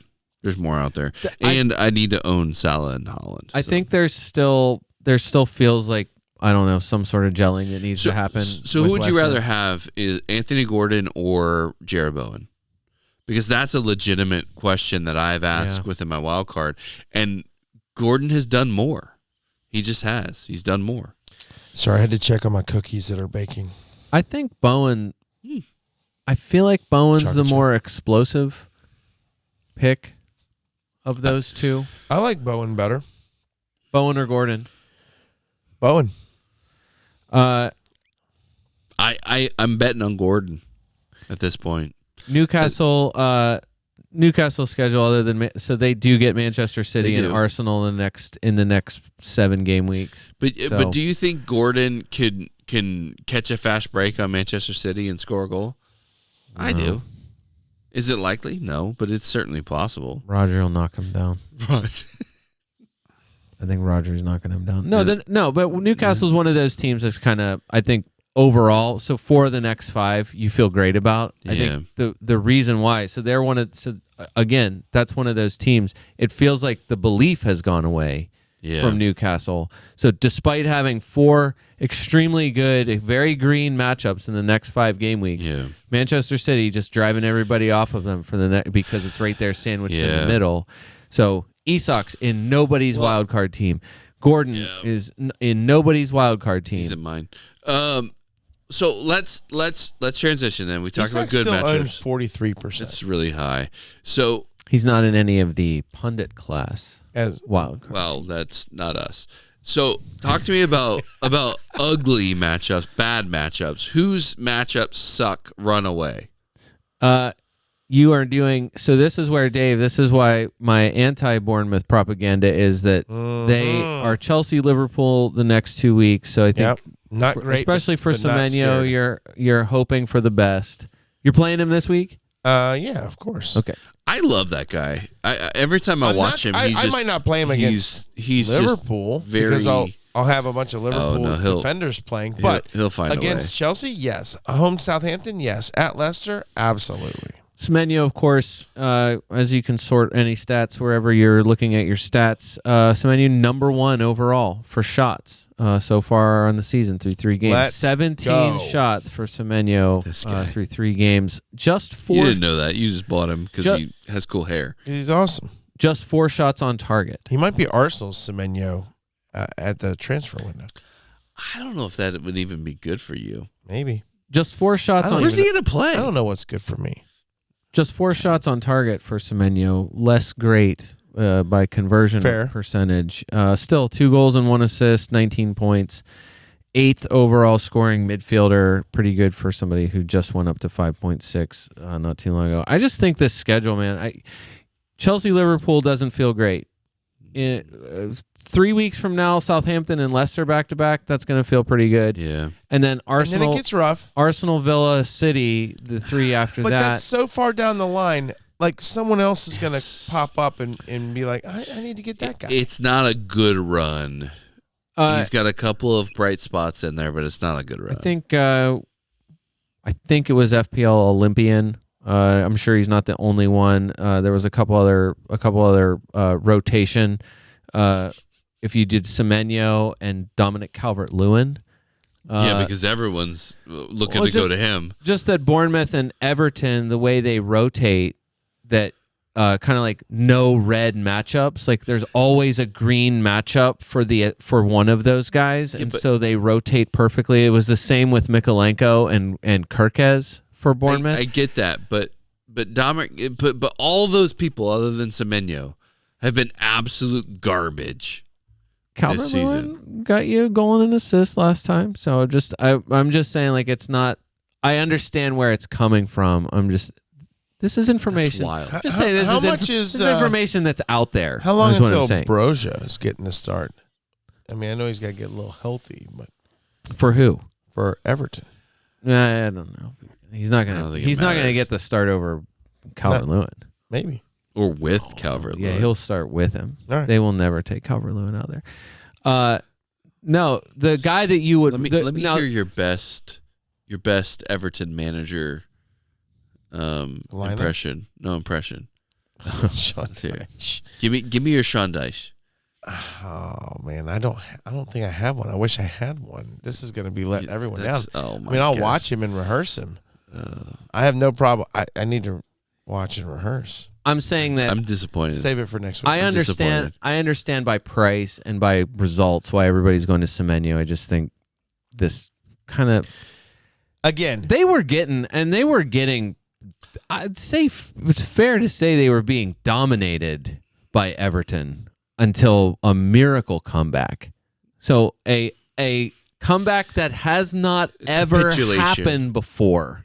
Comeback. I know. So I'm just saying. Capitulation. That's what they call that. I get it. It's Semenyo, and we talked about him before. It's a guy that you kind of just hope for. The name that is, I think, the question for Bournemouth is Evan Nielsen, who is signed and is there and is not up to speed yet. So I think the question of, like, right now it's Semenyo, but when they finally do have a striker who can play in those positions, will they play a natural striker right? As opposed and to? I think they have the personnel, they just don't have the health. So right I mean, but if you're looking at someone at 5'6", right, you're not going to find too many better than what Semenyo. There's none, and it's not that close. Maybe Smith Rowe at 5'6" with a score of 15. So I mean, again. Speaking of ugly matchups, I think Wolves is the only other one that's like objectively terrible in the near term. It's going to be a while before there are Wolves matchups where you, even if you had them, you would even think about playing them. I don't. Do you even have players that you want? Mascara. That's the one. Mascara. No, I think Mascara. no. I'm just saying I can see it now after they play Manchester City. In 5 weeks after they're done with Manchester City, they go on a run of green matches, and then all of a sudden you're going to hear people saying, "Well, no, is Cunha an option? Is Ryan Aït-Nouri on the menu, boys?" Like, I just feel like we are going to He-Chan, right. You've seen it from him. It's not a crazy choice. No. It's just that right now you have seen nothing that gives you any confidence about Wolves from anyone, including Mascara. I'm saying Arsenal's kind of like. It's not really a fixture turn. It's more like a S curve, I guess. Because now you already got the not result you wanted, like a bad result against Brighton. So you drop points in a game that you were well in control of. Sure. You get at Spurs, at City in your next two. Not great. Then you go on a run of 3 where everybody will say, I need to have triple Arsenal. Correct. So Leicester, Southampton at home, and then at Bournemouth. Right. So 3 very green matchups. And then after that, it's hard. Liverpool, Newcastle, Chelsea. Yep. So you are. Although Newcastle and Chelsea don't intimidate me at all. Okay. Are you? So you. Yeah. Are you swerving off of your club at all for this run? You put Havertz in your team. Havertz, Saka. No concern. That's it, though, right? Okay. You just have those two. No, I just like I'm not going to let out for whatever reason. I'm stuck in this pattern, and maybe I kind of carried it last year. I'm just not going to let the fixtures dictate who I own. And yes, I'm not saying that you can't make a case for someone, and that statistically that could be the case. I'm just, I don't know, man. The good teams just tend to continue to be good. So if it's Liverpool, then I want to own those guys. If it's City, I want to own a few of those guys. And if it's Arsenal, and those 3 will probably be in the top 3 at the end of the season. So, like, give me those guys, regardless of who they're playing. F that. Okay. If you had to pick, I know that I can't. A lot of statisticians and a lot of pundits would say you have no idea what you're talking about, and I'd probably say that's fine, maybe, but at the end of the season, the guys my big guns, you could say, are going to end up each in their top 5 positions at their position, or top 3 to 5 spots. Thank you. At their position. You took Gabriel out of your team. If you were picking an Arsenal defender for your team right this second, who would be your selected Arsenal defender? And why is it Urian? And why is it Urian Timber? It might be Timber. In fact, I might even look at it. Not Ben White. So like what I'm looking at is, I mean, yes, if money's not an option, then just go get Ben White. If it's money's, an issue or whatnot. I mean, look, Gabriel Saliba White, 14 points, all 3. Brian, the stats tell me that Timber's going to be getting more looks, possibly. I think the answer to that is probably yes. Maybe we haven't had a big enough sample size either. He did not play game 1. No, he did not. Right? Okay. And when every other game he played, he passed sideways the entire time.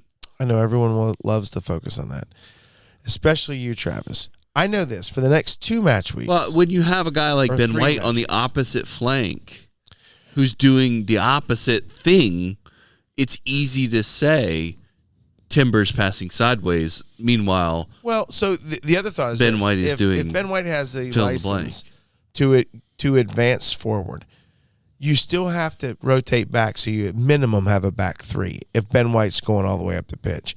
So if Timber ends up coming back and playing in the back 3, you would think that when he gets his chance to move up the back, then Ben White moves over into the back 3. But much of Arsenal's offense goes up the left side, the right side where Ben White is, not the left, because Martinelli has been pure shit. And Trossard hasn't got enough playing time. Beep it. I tried. It's not very loud. I don't even hear it. There we go. You got to mash that button. Gotta shove it down. Anyway, so it just, at the moment, a lot of Arsenal's scoring threats are coming from the right side. And it's hard. It's an almost impossible evaluation to make too, because game week 1, Timber didn't play, and it was kind of up in the air. Zinchenko, it was Wolves. Weird. Wolves week 1, right. so you didn't need him anyway. Villa week 2, and you're at Villa, and you don't know what you're getting. You find out that Timber's starting, and the Villa result ends up being a not expected result, or at least not the result. I don't think anyone who picked 2-0. Yeah, and then last week. Or game week 3, again an unexpected result. You don't expect that Declan Rice is getting 2 yellows. Yeah. So I think that's why it's so hard. Like even the numbers of it, like right now, all the involvement, all the creativity, the only shots that have been taken, the only people that have done anything defensively in any statistical measurement are Gabriel and Ben White. That's it. Yeah. Those are the only 2 guys. And yet, when you look at the scores, it's all the same numbers the whole way down, because it's 1 clean sheet and 1 not clean sheet. If Arsenal's schedule wasn't Spurs and City the next 2 weeks, I would be owning Gabriel instead of Robertson. And this is what I'm saying. So this is why. Does that make sense? Is that fair? No, absolutely. This is why I'm saying so if you're wild carding now, of course you're taking these guys out, but after City, you've got 3 matches that are. I want them back in. Objectively, 3 of the best possible matchups I will be bringing in at minimum 1 of the Arsenal defenders. But I'm not getting rid of Saka and Havertz against City or Spurs. Yeah. That makes sense. The big fixture turns, like we said, Manchester City, to me, they are Liverpool, but people are making this into fixture turn for Manchester City after Newcastle, whatever. There's one bad one. It's one bad one in the next 3, and that's home to Arsenal, and that's still Etihad, Manchester City. That's right. So better than Emirates City. Right. Like we said, Arsenal, they kind of fluctuate. Again, to me, I think the biggest fixture turn after next week or after North London Derby, Spurs go on a run where you're like, I think the attackers again, I don't think you're rushing to grab Son starting in game week 5, whatever. I genuinely wonder if, you get word as soon if I didn't see anything today, by the end of the week, you'll see whether or not Dominic Solanke is training.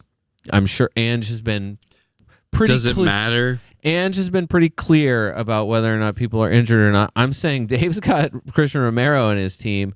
Pedro Porro still is he?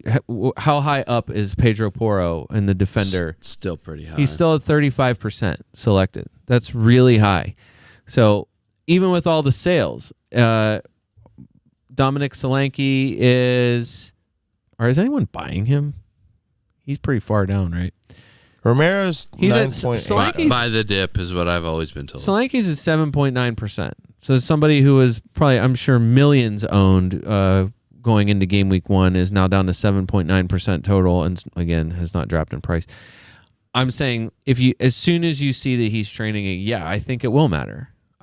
He's integral to what they're doing. This is a guy that they went out to make a massive signing for them because they need a finisher. Right. As last week proved, or the last game week proved, right? Huff, puff, nothing. Right. Right. They need somebody to finish. A ton of shots. I think it was. It's one of those XG sites. Even with 20 shots, I think that total XG for Spurs on those shots still in the negative. It was low. It was like 0.2 or something like that. It was not great. And then Brentford and Nottingham Forest to me are two of the really, really big ones. Brentford this week gets Manchester City, Nottingham Forest, of course, at Liverpool this week. After this, I'm saying I think I totally understand the idea of putting Mbeumo in your team now. Going to Brentford. Getting in on it now. There's no reason why he can't get something, even at Liverpool. No. Yeah. Nobody is better at letting in a pointless goal than Manchester City. And so, can they do it? Is it something you're expecting? Not especially given that he's likely on penalties. Not necessarily, but whatever. You're hedging toward. This is what I'm saying. Like, this is hedging to the player. Like, this is hedging to the guy that is. You've already seen it. Right. He's capable. And so then you're already on it for Spurs, West Ham, Wolves, Manchester United, Ipswich, Fulham, Bournemouth. I mean, that's a crazy schedule. Starting with Spurs. Like, that is a good schedule starting with Spurs, and everyone is going to treat this like you've got to get Mbeumo in for game week 6. And that's not true. You need him. You could get him in. You could get him in now like you're doing. You don't have him. Yeah. Oh, you do have him? We both picked him up. So this podcast is unanimous. I just don't know why you don't own him now. The question would be... My regret is not owning him to start the season. The question is, do you do what Travis is doing, and do you double up Wissa and Mbeumo now? And I don't hate that. I think so. I don't hate that. I think so. So even just looking at the past, past 3, Brentford, City, City 1, Brentford 0, Brentford 1, City 3, Brentford 1, City 0. The past 3. You've won 2 out of 3. Did I just hear you? No. City has won 2 out of 3. Okay, I thought. But Brentford has scored in almost 2 out of 3. Okay. Yeah. Okay. Which is, to Brian's point, a possibility for both Wisse and Mbeumo, probably more so Mbeumo. Yeah, and the other, I think the other one, I said it. I just think that the turn for Nottingham Forest, I think that might be maybe the most surprising of all the kind of season stats so far, is just to see like the offensive totals. Nottingham Forest, number 1, 17.7 shots per game through 3 games. Again, you're not making. I don't think you're tearing up your whole team just to get in Morgan Gibbs White or whatever. But why he should be a consideration. Chris Wood, a legitimate consideration. Again, this week, do you love it? You don't love it. It's not as good. But Nottingham Forest, number 1 for shots. Not only total shots per game, they're number 1 for shots on target. So, this is one of those things. Like, again, I think it has way more to do. Team stat. Well, I think it has more to do with their schedule. Yeah, it's Bournemouth, Southampton, Wolves. Yes. So they've taken a ton of shots against 3 of the worst. And then their upcoming fixtures are at Liverpool, at Brighton. I'm sure you just read this. Home, Fulham, at Chelsea. So 3 of the next 4 away. Right. I just don't. I'm just saying, like, this is one of those where, like, for them, it's, it's Nico Williams, one of the top. He's taken as many shots as almost anybody else on the team crazy as a defender. So he's somebody 4-5. He gets Ola Aina is 4-4. He's played 90 minutes in the last two. Would you rather own Nico Williams or Rico Lewis? Lewis all day long. Manchester City, Rico Lewis? You'd rather have Rico Lewis. All day long. You will own him until he gets benched, and then you'll wonder what you should do with him, and then he'll start again, and then he'll give I think everybody's expecting the bottom to drop out of Rico Lewis at some point, but it's not coming soon. Especially with Ake getting injured on international duty. Yeah. I think Lewis has been playing in the midfield anyways. Yeah, I think Lewis is the guy. Shocking. He's fantastic. He's been good. So there's you own him, Brian? Yes. Okay. That's what I was saying. He was my guy. So as that's what I'm saying. Like, as far as the fixtures go, like, you can make a case for a bunch of these teams, and if you really want to dig into it, you really want to look at all of the fixtures and just say, like, you know what, I'm going to build my team, and I'm taking out all my Newcastle guys. And then you look at the actual Newcastle schedule, and it's not one of those things where you're like, if you do that, it's real smart, because Newcastle's schedule is awful. It's not. Newcastle's schedule actually very good in 4 of the next 5 games. Alexander Isak, a guy who's being massively sold, and you just say, like, I understand what you're doing. You probably, again, like, you can't have everybody, but the fact that Isak is the number 1 transfer out for forwards, almost over 500,000 transfers out for Alexander Isak in a match ahead of Wolves. I know. And then Fulham the week after that. But I had to have Holland. Right. And I couldn't have both. So, Brian, you had a list of player stats that you wanted to talk about. You've obviously covered a decent number of those as we talked about matchups. Is there any more that you wanted to highlight as we look to wrap up? Well, just that less appealing than Semenyo is Marcus Tavernier. I don't think it's not crazy. He is a sweet spot of attacking and creativity. 12 shots, 9 chances created, tied for 4th. Both of those numbers tied for 4th overall so far. You're not doing it. I just want to say it. 5'5". He's 5'5". Semenyo's 5'6". Sinistera. Opposite game. It's just the last game against last game. Tavernier, unlike Salah and Holland, who are massively overperforming their expected FPL points, Tavernier an expected points 22.2, but has scored just 1 real goal, has 13 actual points, massively underperforming his expected numbers. Just the Tavernier's on all set pieces. So, I don't know how you look at that. Like, there's 2 of your most creative players, the actual 2 most creative players, pointless creativity, I guess you could say. Andreas Pereira and Dwight McNeil are 1 and 2 in chances created for the season so far. You going to either one of those guys? No way. Well, if DCL gets hot, maybe.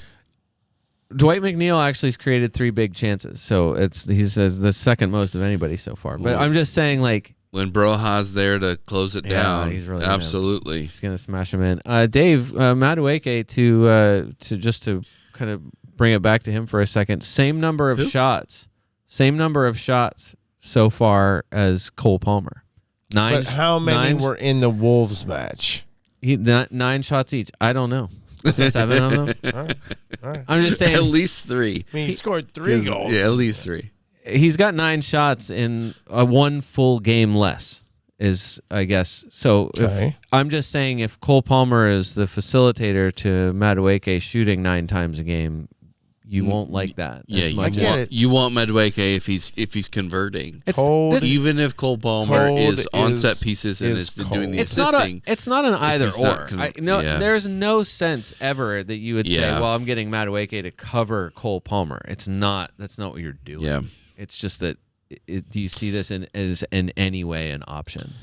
And I have to be honest. I think he is. I think Madueke is probably, and I could be very wrong with this, is probably very similar to Onana, and it's going to run dry at some point. The only difference is Madueke is an actual attacker, and Onana is not an attacker. That's true. That's the main difference. Onana has not been an attacker, but he has definitely been an attacker for Villa. On set pieces. He has absolutely been in and around attacking positions and breaking the lines for Villa this season. Just because he didn't do it previously doesn't mean they haven't reinvented him. What are you going to do? Own him? That guy is. I know he is. I know. Just to say again, Eberechi as still a bargain. Likely, who knows if he's going to rise in price before the game. Score who knows? An assist or goal in the Dave, next 3 match weeks? So 15 shots for Eze so far, second only to Semenyo for the season. I like that. Do you want to talk about Moreno as well? I mean, just you're name checking all your favorites. Come on, I thought about bringing him up when we were on Forest, but I did not. Sorry. If he starting for Nottingham Forest, we can talk about him. Yes. Okay. All right. Eze a little less creative. I think that's the one thing about him. Just 5 chances created. That's the Olise void. I was going to say. You want to title the pod? That's Olise another reason why. Also Mateta not playing himself fully into form yet, but that seems like that could happen. Don't be surprised if and when Mateta turns back into last season. Eddie Nketiah end up getting some PT there. Should have bookmarked it, didn't do it. Can't say for sure exactly who said this. I know I saw this. Somebody making the point of kind of saying they paid decent money for him. Not confident in Eze getting a lot of penalty kicks unless he wins them. Mateta, just that Mateta, too big-bodied, not the kind of guy who attracts the contact that gets penalties. And then maybe the defensive guys, if you get the Munoz or you get Tyrick Mitchell or somebody like that, if you get somebody in the box, but those guys really aren't that kind of player. It's more Eze taking people on, getting fouled, winning the free kick or whatever. So unless he gets it, I think that's the kind of question of how is he going to get penalties? We know he's on them. Just kind of a question of whether or not he will get them. Nketiah could help that. That's the question. If Nketiah gets a run. He learned how to flop from Arsenal. Not even going to address that. Not even going to address it. Dave, here's the last thing for him. It's that they play Leicester, they play Manchester United, and they play Everton in the next 3 matches. It's pretty good. So, I don't know. I would just say, just FYI too, Manchester United and Everton are currently gray in the matchup rating system. So I don't know that you believe that. If you actually believe that that's true, then stay away from Eze. If not, just remember he finally did. His goal was fantastic this past match. I think it was what everybody was expecting from him. Yeah. Didn't change his price. Kept his price down. So Eze's one of those guys. I think he's too good of a player individually. He is. I think the difference is you feel great putting Mbeumo in your team. You don't feel as great, but I think it's because of the surrounding cast. You just haven't seen it yet. Crystal Palace still, they've now underachieved what I think everybody's expectations were them coming in for now, the start of this season with Glasner. Yeah. So I think that's the issue is that Palace just hasn't looked it yet. Yeah. They haven't. He finally got the return, though, against Chelsea. Yeah. So, which they drew Chelsea. I mean, this is what I'm saying. This is where I'm why not now? Fair. When now you're getting the fixtures that can actually turn the form. So let's see it. Right. Let's see it. But you're not going to move to him. We already talked about Mbeumo. I just think only 3 players in the league have created 4 big chances so far. Cole Palmer, Mo Salah, Brian Mbeumo. That's crazy. That's it. So, Mbeumo's not shooting a ton. That's the one thing with him. So he's only taken 6 shots so far. So I don't know that necessarily he doesn't need the volume, I guess. 4, it's so comparative to Semenyo. 6 shots for Mbeumo, 4 shots on target. Semenyo's taken 17 shots and has 4 on target. Right. So who's got the quality? Who's got the quality here? So it's the reason why I'm not. To me, Embuemo's not a bad pick. He feels like a no-brainer, way closer to a no-brainer pick than anything else. And I just don't think that. I don't think that Calvert-Lewin is. I don't think it's totally crazy. I think you're crazy. It was FPL Prince. That's who did it. At the FPL Prince on Twitter. He was the person who rotated. PRINCE? Yeah. Or like the artist. The artist formerly known as FPL Prince. Not like screen not like screen printing. Prince. Prince or Prince? The artist formerly known as Prince. Not copies. Yeah, that's it. Yeah. The rotation for Dominic Calvert-Lewin and Semenyo is You're welcome, Travis. good for quite some time, which in FPL terms means green matchups for one when the other guys got red or gray. Yes. Or at least a playable matchup for one or the other, and you can rotate that throughout a lot of this season. So I love it. All right. Travis, have we covered everything? Brian looks like he has some. Brian has one last thing. All right. No, just that. No, it's just that Calvert-Lewin got the goal and an assist. I mean, what you were. Yeah, which in my face because I didn't pay attention to that. I did not realize he went 2-2-12 to start the season, but I think the issue with him is the minutes. Yeah. Because he was hurt so much last season, and he started the first 3 weeks where it's 75 minutes, 71 minutes, 87 minutes. Yeah. So he's got the minutes. He is a quality player, and he's on there, and he's going to take the penalty. And with McNeil, he's got service. Yeah. It's not totally crazy.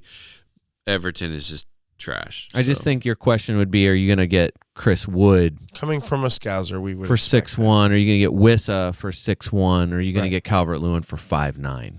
I think you're going to find that extra point too. Oh, interesting. Yeah. I mean, when Everton is really pushing for relegation and they need goals, that's when you move to I don't DCL. think Everton is getting relegated. I want so badly to bet on that, but I'm not ready yet. Yeah, I'm not. Let's give him a couple more weeks of losses. I'm probably not either. All right. Fabianski not in either of your teams? He's so he is your. I don't. Yeah, he's my second. Okay. He's my second. Because I think there is the question of the fitness, how whether or not Areola is injured. I think there was a suggestion that this could be a longer term injury. Fabianski 4-0. Yeah, 100%. I think that's a good move. 4-0. Yeah, and he was in my team for the. You started with him too, didn't you? Yeah. Yeah, I think he's a good pickup because Areola has been. This is his MO.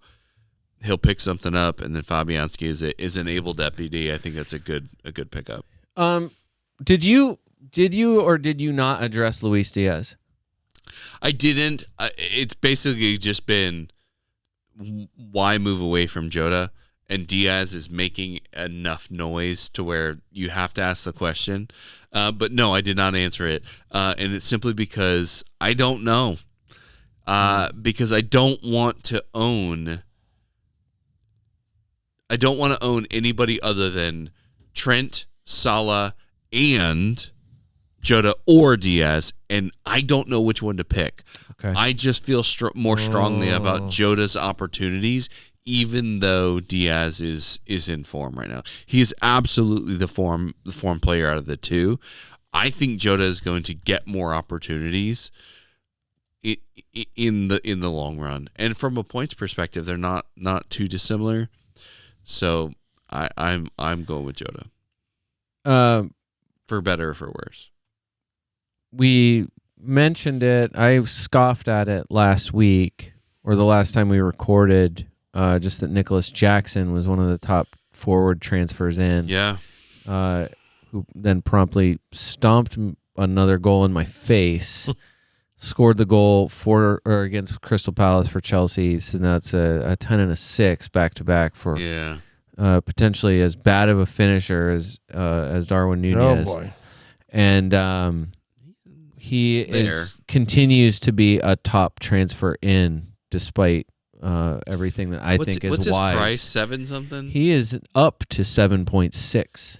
That's just a lot for a guy that's been inconsistent in the past. Is this a flash, or is he finally finding it? And No one knows the answer to that. I'm not asking because no one knows the answer to that. Who's his competition? His competition is. Don't they have like 900 players? It's got to be somebody. Oh yeah, they have 1 million players. I'm just saying they have no other forward that they are. It's not like there's another guy that's like really cutting into his playing time. It has more to do with who of the midfielders do they throw up top. But right now it's been Nicholas Jackson over and over and over again. Or Nkunku, has played up front, but he's not this season. He's not in the plans. Yeah, he's not this season. He's been playing as a wide man for Madueke. He's not in the plans. He and Madueke have been switching off. Yeah, that is really, really interesting. I know no one here is going to that. I'm just saying it's crazy to me that this is. That's just stubbornness. That's not Nicholas numbers. Jackson is still a top transfer in. And an afterthought. Don't get it. All right. What else you got, Brian? Captains. Anything? Nothing else. Captain selections. Holland. I got Isak. mine on Salah right now. Really? Yeah, I do think from a matchup standpoint, the Salah at Forest is a better matchup, but Forest has been a thorn in the side for Liverpool. I think that's going to be a tougher match than what they have faced thus far, and so I'm going with the alien. I guess I don't really buy. So, it's both sides of it for Nottingham Forest by the numbers so far. They are top for shots. Mm-hmm. They are top 4 for shots against. Like lowest. So 9.7 shots allowed per game through the first 3 games. And yet you're still going with Salah? I'm saying I think that has more to do with the first 3 matchups of the season for Nottingham Forest. I don't think that it's a fair comparison. It's not that they're good, it's who they're playing. Right. I think they've played 3 of the worst possible teams. I think they've shot and the dam is going to break. Shot them and to Salah's death. going to go nuts. Yeah. And I think just again by the numbers, Brentford has played some they've played some legitimate teams. Agree. They are still a bottom 3 defensive team for shots allowed per game. It would have been worse if they wouldn't have been playing a 10-man Arsenal. Yeah. And Liverpool. Brentford's 5th worst. Again, they've conceded 5 goals and they're underperforming their XG against. So like they could have conceded more. So both of these matchups, like that's a coin toss to me. Salah and Holland. But this I think it just speaks more to both like are good. Having are both. good. Yeah. Well, what's Holland going to do? Salah's probably the better captain here. What's he going to do? Score a 3rd hat trick in a row? Wait, what? No one does that. Yes. It hasn't happened before. It's happening. It's happening this weekend. You should bet on it. I'm not going to. I'm just going to captain him. All right. Before Dave falls asleep, what else we got? Anything else we need to talk about leading into this? No, I don't think so. We got it. I'm sure there are other people, but this is long enough as it is. This is what we do. We did all right. We're not at 2 hours yet. That's great. Usually the cutoff point. No, this has been good. It's good to get back in the saddle after this week. Brian, you were gearing up there for something? No, I mean he's always gearing up for something. No, I just think all of these. He'll never be done.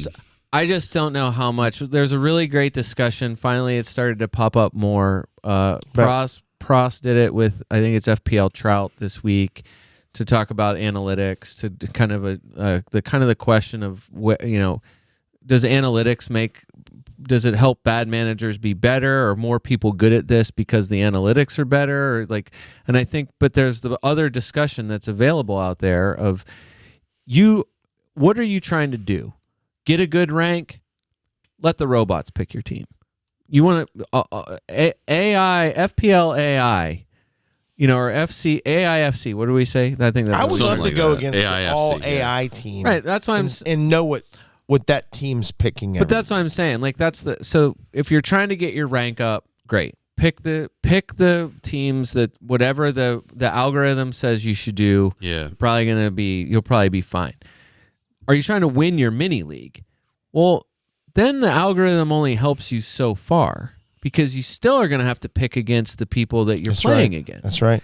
And then, like, if you are so audacious as to say, no, I legitimately want to try to win FPL, you have to be insane. You have to ignore all the numbers. You have to ignore all the data. You have to just pick almost based on, you gut really feel have gut feeling week. or psychosis. A wing and a prayer. Or mushrooms. I mean, honestly, I'm not really sure. Can we bring those next week? I think that would be nice. Even if they're on a pizza, I could go for some mushrooms. Ooh, that on a pizza, yes. All right, psychedelic mushroom pizza. You talked me into from Mellow Mushroom. That's easy, easy There done it and is. dusted, Nice. right there. All right, we'll work on it. Yeah, so I'm just saying, like, guys that I'm hungry right now. That's part of the problem. just the narrative shifts. They go so fast. Like if everybody, the Lewis Halls, the yes, the Rogers, Morgan the Rogers. Barcos, right? yeah. All of these players and the Nkunkus, everybody that you needed to start with, the guys that are gonna, they're gonna make a joke of their starting price or whatever, and how many of those guys are just you're wrong. Right. They are not even in your teams. You're trying to escape them as fast as possible. Where is Kwanzaa? Do you know what I mean? Like, He's back. is he going to start for you? No, but he's That's back. exactly it. So I think that's Man of the match for the 21s this international break. Just throwing it out there. I'm just saying, like, you're building you're going to look about being pulled at halftime. You're going to look at all of the players that everybody else is bringing into your team, and you're going to see, Isak's the number one sold guy, and it's like, that's who I want.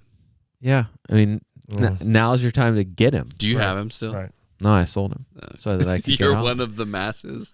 Well, I sold him 2 weeks ago. Yeah. Like do as he says. Not No, I'm just saying, like, if I was do as I say, not as I do. Yes. That's what it is. I wasn't going to activate my wild card. I'm just saying, like, if I did, it would have to be like. Have you taken any negatives yet? This week? No, I still have my transfer. Okay. I have not made a move yet. Okay. Right. Are you going to?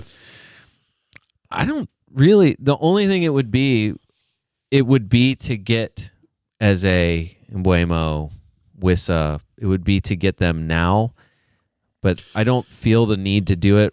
Like, I don't feel I need to rush to get those guys. I already am having to decide whether I am going to bench Muniz. You know what I mean? Like, I'm at bench. Do I bench Muniz or Smith Rowe and play Morgan Rogers against Everton? Yeah. So that's where I'm at with those kind of decisions where it's like, I don't feel like I have to. I just got Smith Rowe in. So am I going to try to rush him back out now? Am I going to Muniz, like, he's had a lot of really great chances. Surely he can't keep not burying them. Surely he'll get one. But he surely can keep trying to miss. It's not. That's why right now he's on my bench. Right. So I'm just saying, like, all right. Anyway, got it. Love it. All right, gentlemen, awesome work. Thank you so much for your hard work in putting this podcast on. Until next week, for the FPL America podcast, this is David Smith. Until next time.